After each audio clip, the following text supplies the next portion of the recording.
निर्भर आप लोगों के ऊपर करता है कि आप आर जाना चाहते हो या पार जाना चाहते हो। ये आप लोगों के ऊपर निर्भर करेगा।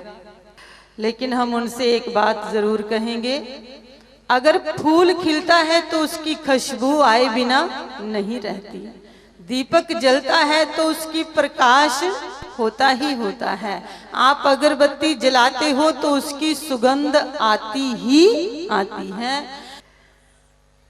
कोई इतना आत्मीयता का किसी के साथ संबंध हो, बहुत गहरा संबंध हो, तो वो जब उसकी त्रुटियों को देखता है तो उन त्रुटियों को सुधारने का वो पूरा पूरा दायित्व रखता है, पूरा पूरा हक रखता है। तुम लोग हमें अपना मानो या ना मानो, शरीर से हम कहीं के हैं, आप कहीं के हो, लेकिन आत्मीयता के नाते से अगर देखा जाए, मानवता के नाते से अगर देखा जाए, इंसानियत के नाते से अगर देखा जाए, मेरी आत्मा और आपकी आत्मा सब एक ही है।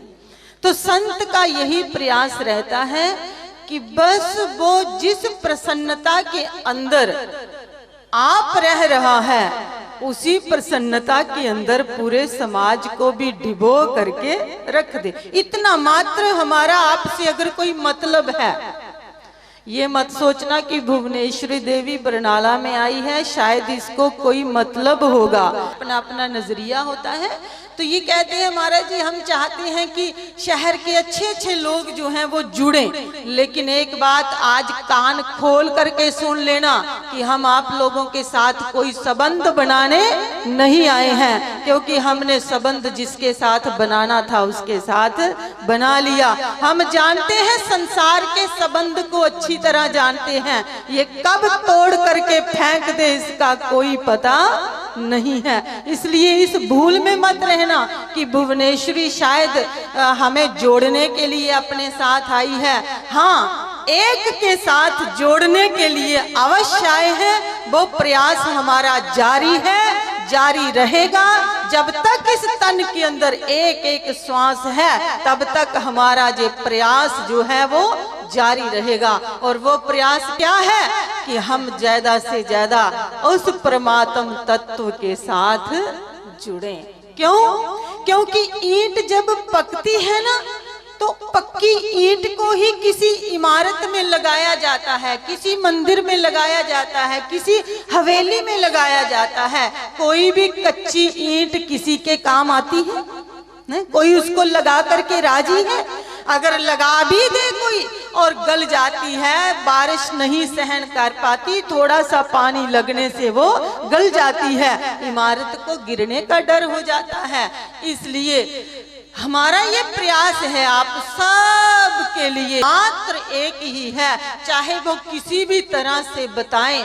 रेस वाला घोड़ा होता है ना, जो रेस वाला घोड़ा है, रेस वाले घोड़े की जो लगाम है वो पूरी तन करके रखते हैं, और घोड़ा रेस में एक